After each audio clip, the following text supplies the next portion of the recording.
Aren't you guys super excited we're continuing this? It's so cool. Really like this game. I just didn't have time, but this time I have a little more. So let's go have some more fun with this story. Let's see if I remember how to do these voice properly. During the afternoon classes, the long-haired girl comes back and sits down in her seat without a word. Click, click, click. Wasn't it clicking? Oh, because I wasn't window noob uninstall. Again, no one seems to notice, or if they do, no one says anything. I want to ask Misha about it, but I don't want to be nosy. Oh my god, they're back! After school, Shizune and Misha quickly find me by the first floor lobby, attached onto me, covering each flank in case I might try to escape. I feel a little offended, but I'd be considering it. Nevertheless, I'm a bit disturbed that enough people have made a break for it and the best that they're on their guard. What's with the escort? That doesn't make me feel very comfortable. In fact, it made me feel like a dangerous prisoner being transported to a cell. Ah, what's wrong, Yi-chan? That's right, we're just going to play a game of Risk, remember? I don't know if Misha, that all seems a little sinister to me. Sorry, this is a new microphone, so I need some adjusting to do.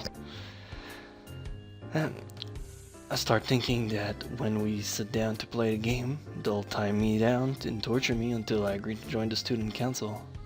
Well, that's highly unlikely, but still, for some reason, it just seems like it would be so plausible.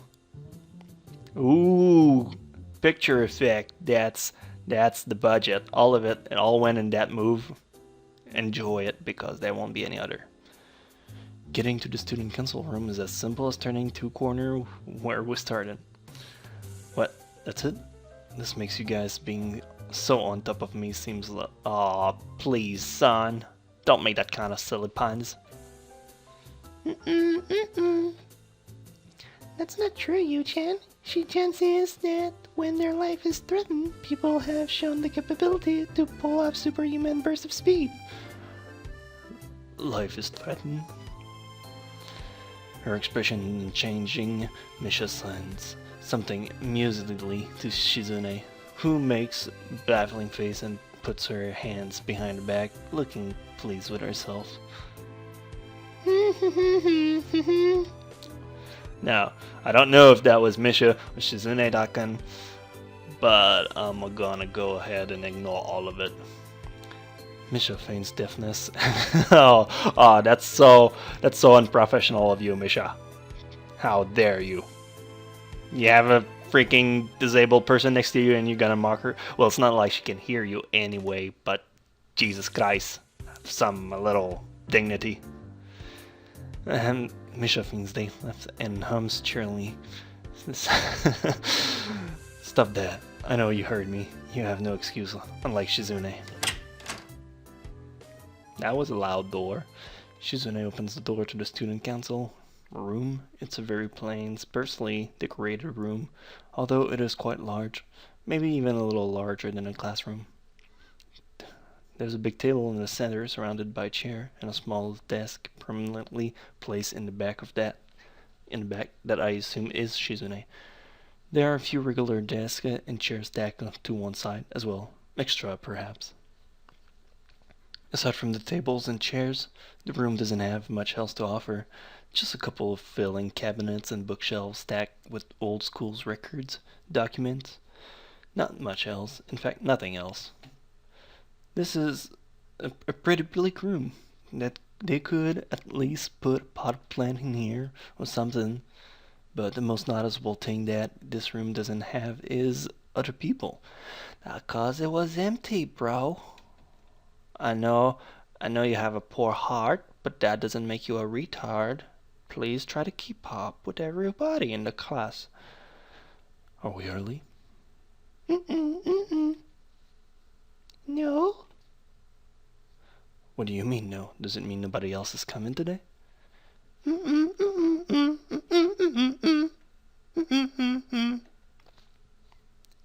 Yeah, that's right.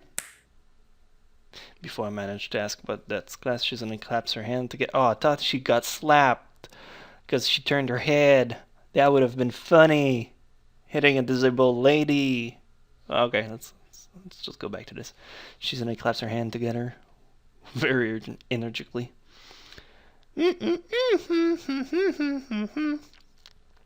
Yu-chan, let's play Risk. Come on, you promised, didn't you? You have to. Okay. Do you want to know the rules? We can explain to you while we set everything up. While Misha's talking, Shizune takes out what looks like a board game from behind one of the filing cabinet and throws it on the table. Actually, no, that's that's still the same guy. Actually, this looks kind of interesting. After Misha spends a little too long for her liking running through the basics with somewhat vague and confusing tutorial, Shizune cuts in and declares the game has started with a decisive motion, slicing her arm through the airs. How don't you know how to play Risk? You have a country, you roll the dice, and you lose. That's how you play Risk. You can't win Risk. It's just poor and stupid odds. I forgot the game. I'm sorry. Let's go back to this. I'm not good at Risk. I have terrible luck. Shizune's aggressiveness is rubbing off onto me. I start feeling more competitive than I intend to be when I agreed to. How can you be competitive at Risk? It's luck. It's only luck, all of it. Halfway into the game while I try to. Am I gonna insult like fans of Risk? That's gonna be like, oh, you know what? There's a lot of strategy in Risk. Yeah, a little, but if you just roll crappy dice number, it's gonna change absolutely nothing to your actually strategized stuff. Anyway, let's go back to this. I get distracted too easily. Halfway into the game, while I try to ponder how to defend against Shizune assault from two fronts, she breaks my concentration by drumming her finger on the table to get my attention. Sorry about that. Gonna get water now.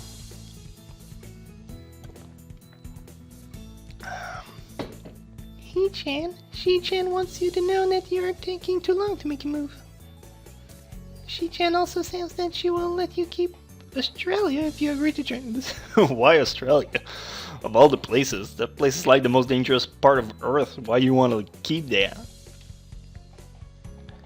I thought this was a game with no strings attached. Just the fact that she would dingle that over my head as an offer means that she knows I care about the outcome of this game. No, it's a game of Risk. You cannot win it. I told you at the beginning, it doesn't matter even so. And again, it's Australia. You can not care about Australia. It's already invaded by pianos anyway. And anyway, no.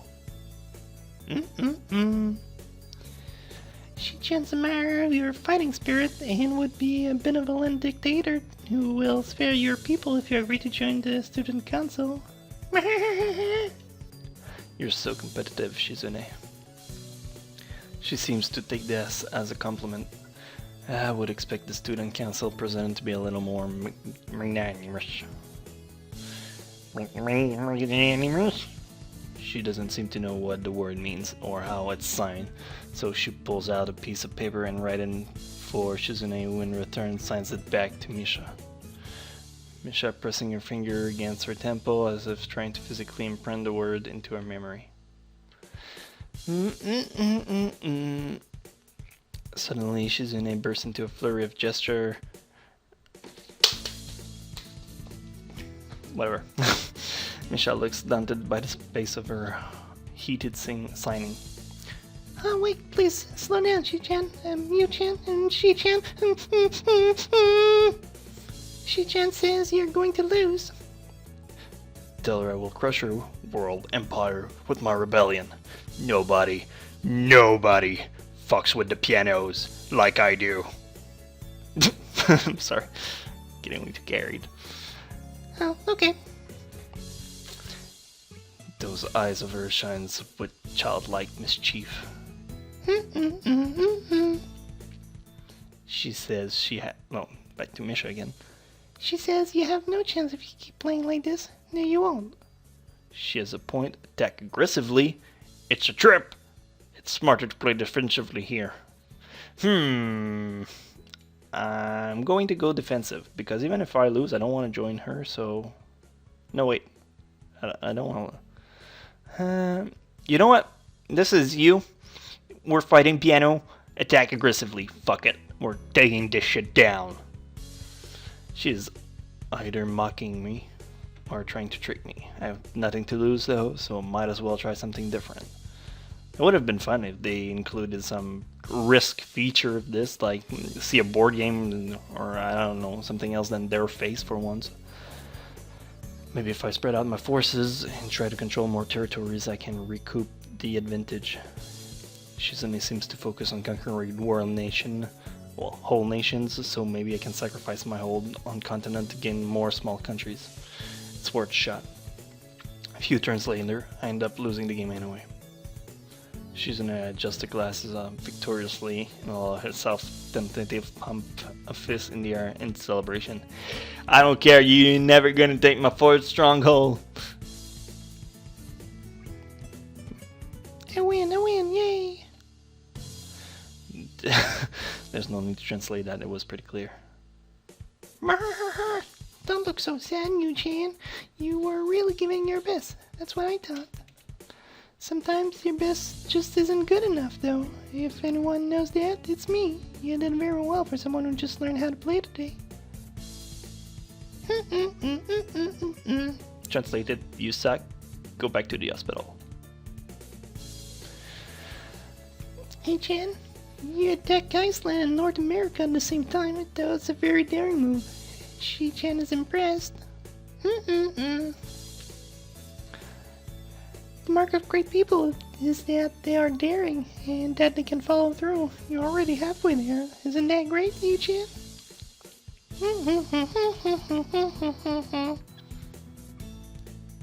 Reminds me of Charlie Brown.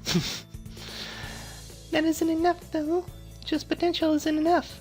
There's no point to potential if you don't take the first step, and there's no point to that if you don't keep going. I want to see more. You're right, Shi-chan, but that's so demanding.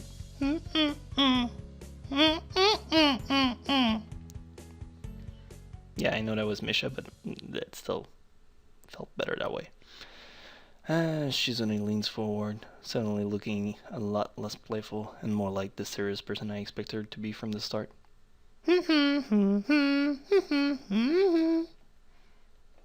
Yu-chan? Yu-chan. Let's go back to the other voice. Yu-chan, would you like to join the student Fuck off, man! How many times do you... Oh, sorry.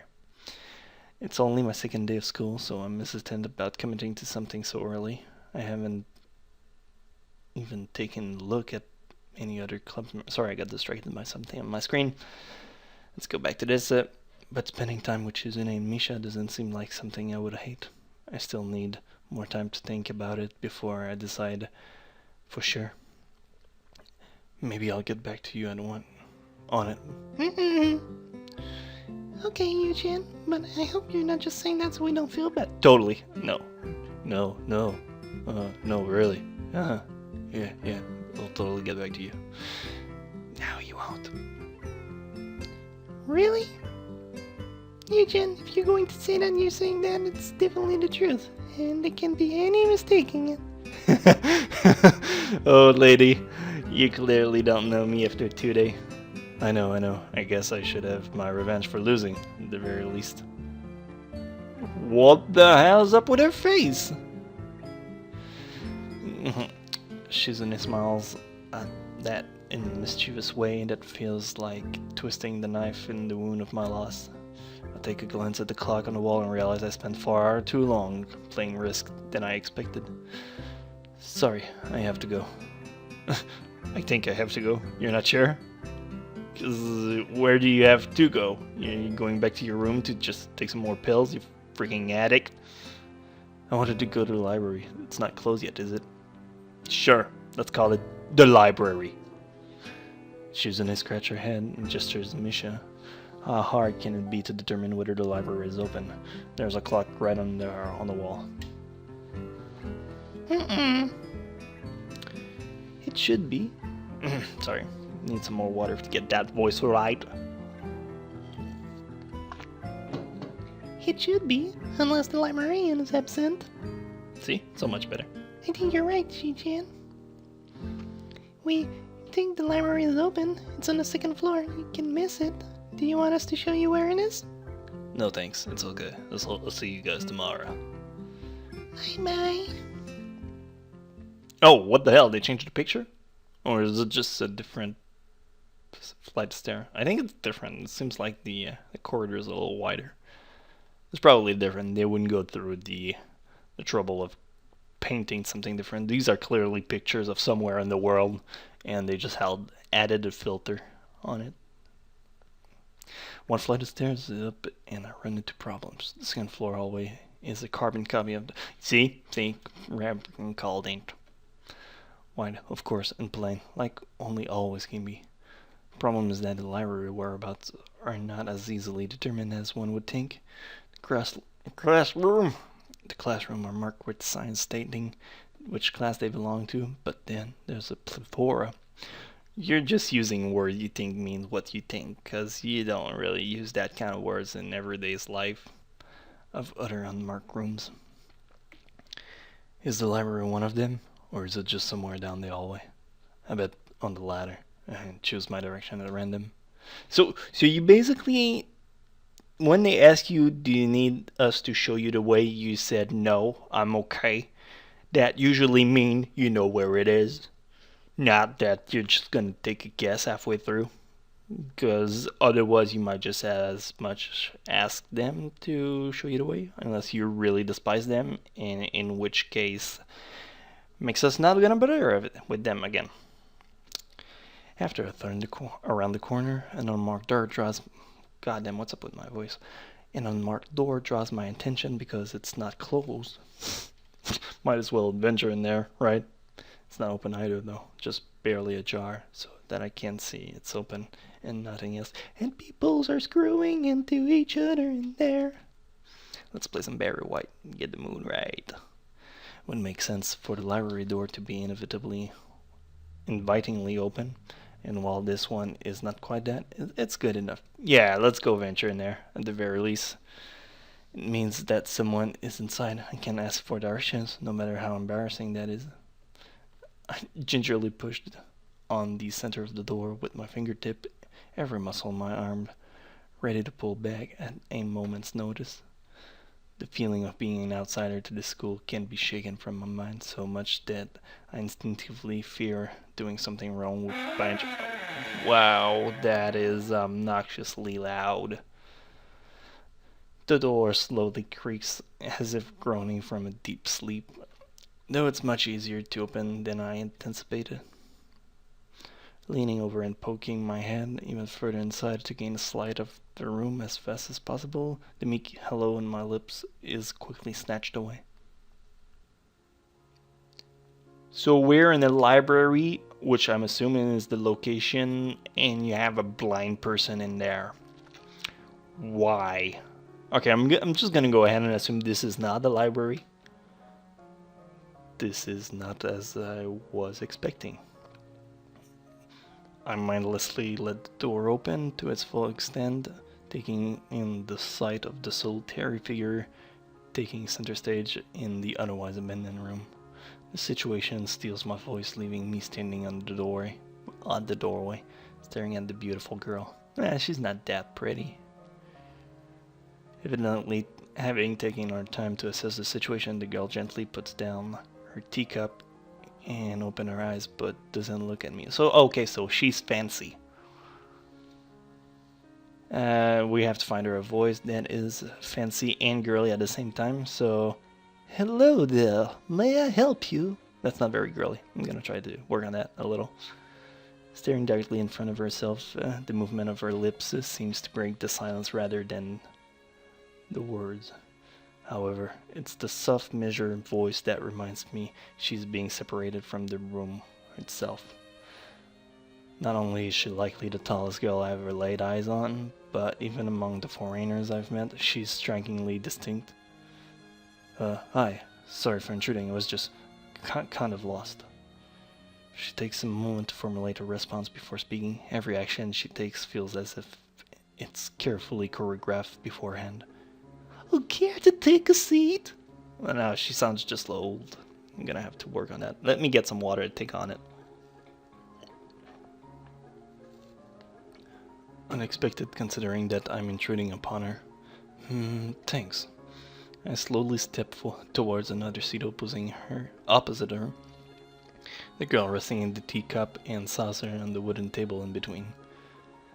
The way she doesn't track my movement with her head is telling that, and the slightest cloudiness of her eyes means she must at least partially blind, like Kenji.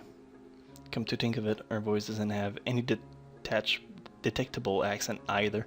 Oh, that's gonna be a problem now. I guess she must be half Japanese. Oh, okay. So we're gonna work on that fancy Japanese. Okay, I think I got something for this. As I take my seat, her composure takes me slightly off guard. Her air of relaxed confidence makes the silence entirely comfortable. The calming atmosphere is so very different from the student council office. Okay, so basically she's half Japanese, fancy, so we're gonna have to swap all the L and R shenanigans that Japanese do. That's gonna be a load of fun. I take it you're A new student to Yamaku. Still working on my voice. I'm gonna have something, because I don't want to be the same as Misha. Oh yes, I just transferred in yesterday. Started doing girl voice. I get the distinct feeling my speech pattern doesn't matter the formality of hers, accentuated by her restrained bow of greetings. One which I hasten to match before realizing the futility of the action. I'm Lily Sato. Pleased to meet you. You the viewer. She gives a nod before gesturing roughly in the direction of her teacup. Would you call full a drink? That is so racist. Oh, I feel so bad, but I'm having so much fun. Sure. I'm sorry. As much as it pains me, I can't keep step with her formality in the proceedings. She gives a kind nod, taking the request in stride. Without another word, she steps off the chair and prepares a second cup of tea from a collection of supplies laid out alongside. I'm sorry. It's just I really fancy her voice now. A brush here, a brush there. Her left often lightly touch the side of whichever container she's pouring into. She seems to be a process she'll follow dozens of times before. As I lean sideways to see around her back, she seems to use her long, dainty fingers to measure the right amount of water in the cup. It's one thing to see the different disabilities the students in my class have, but it's quite another to see how everyone seems to adapt. Shizune and Misha have no problem working together to communicate to me, and Lily herself seems to have workarounds for problems I never thought of. While I feel slightly guilty about her doing the work, she seems pleased to follow the correct process of preparing the drink. So, her soft voice brings me out of my silent observance. Which room you looking for? It's not often this classroom is visited after school. Some words don't work when you change the L for R. The school library. Some classmate told me it was on this floor. She finished pouring water into the teacup as she nods. A small metallic tapping coming from the teacup indicates it's being stirred. I'm aware, Miss Yakamichi, as are most students. To be with them means you're in class 3-3, no? That's right. In the science room with Metal. She gives a small giggle before setting down the teaspoon and slowly walking towards the table, teacup and saucer in hand. He's quite character. I imagine you're come to like him most do. Oh, is that my face? That's new. Alright. I'm so sexy. As she sets down the tea, I gently take it and have a sip. Where's your teacup, bro? Bro, if you're gonna drink tea, you should have a teacup. I'm really more of a coffee person, but this seems like a rather bad moment to bring it up. Nonetheless, the smell's quite nice. I hardly think it'd be hard to choke down. Thanks, Satao. It tastes really nice. She smiles and quickly waves her hand in front of her face. Riri, please. I'm sorry. It's really according to her. There's no need to be too formal. Formal? I'm sorry. She says this in spite of her exceedingly well-bred speech. Yeah, it's so well-bred, right? Right? Yeah, no. Oh, well. I guess I should try to ask her about herself, as it really does seem as if she's catering to me. So which class are you from? I imagine it's one of the third classes. Correct. I'm in class 3 too, which is on the third floor, same as yours. It doesn't work for some word. It's taught by Miyagi, and I'm specifically for both blind and partially blind students. It really slows down on my speech as I try to translate everything. I see. Sorry. I feel like slapping myself for the faux pas. Looking at her face, though, she doesn't seem in the least bit put off by it. My. There's no need to change your speech on my account. Oh, sure. Sorry. I guess I'm really showing my newness here. An environment like this would be a big change, so I can't fault you for it.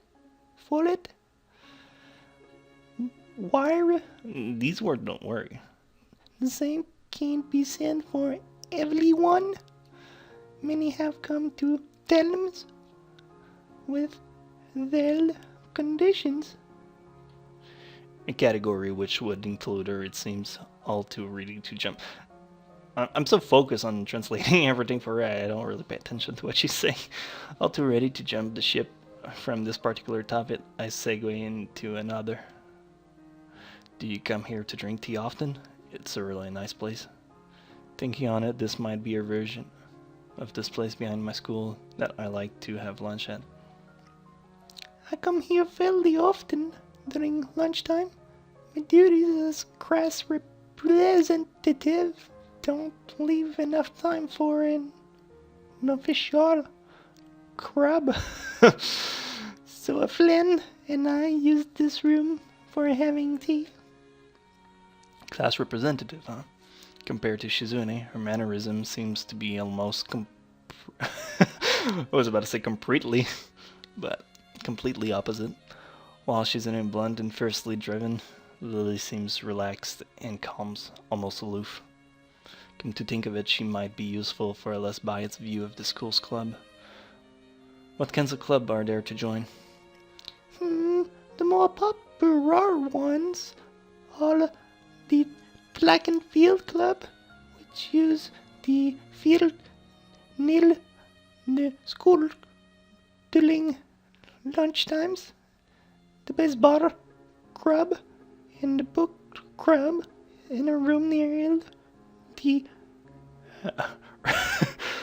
Rableli.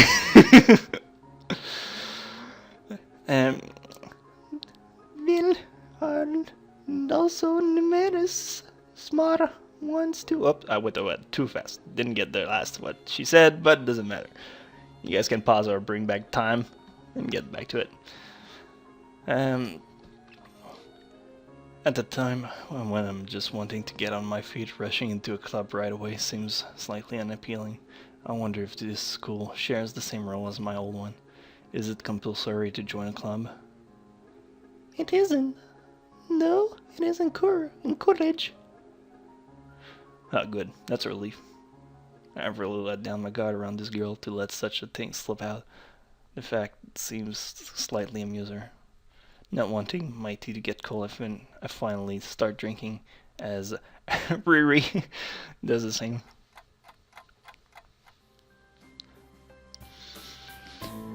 As I look over the window, over her shoulder, I notice the light coming into the room as a distinctly orange tint. Even here, time doesn't stand still. Time's gone quickly. Sorry. Right, she's blind. Of course she can't see the sun setting. It just looks like the sun's starting to set. It seems to come as a surprise for her, and guess she must have lost track of time. Sorry, you. I didn't mean to keep you from the library for so wrong. I quickly moved to Yali, her concerned. No, it's okay. The library is still open, isn't it? She pauses and takes a moment to think on it. It's probably something I should have asked Shizune when I had the chance, but Lily seems too likely to know in any case. True. It's open until 6:30 during weekdays. How'd you know that? Did you see it on the place? A quick glance at my watch confirms that I have well enough time to get there. I might get going in that case. It's been nice talking to you, Lily. She smiles and gives a deep nod, her hands still neatly folded on the table in front of her. It was my pleasure. Oh, come to think of it, shall I show you to well the library is? I couldn't possibly ask for more help.